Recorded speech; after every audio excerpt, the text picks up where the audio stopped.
Let me give you a background on the influence of parents on the children. I spent 25 out of 35 years of my professional life in the field of mass media, focused solely on developing and implementing programs that promote values to children. I did this because, based on the studies and data available at that time, they say this was the way to help children, particularly those exposed to negative life experiences, to become responsible members of the family, community, and country. Only to find out after 25 years that what? I was wrong.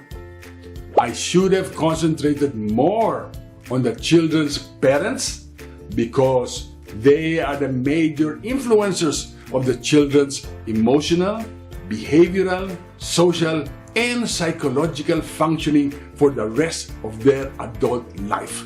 That really floored me. This information was from a research made by Dr. Bruce D. Perry, an internationally recognized authority in brain development and supported by many other specialists in the field of psychology. But that's not all. Research has also shown that at least 2 out of 3 adults have emotional concerns that are negatively affecting their lives and are affecting too the lives of those within their circle of influence, their children. 2 out of 3? For real? Can you imagine that? What children see and hear from the parents' action and behavior spells what they will do in the future.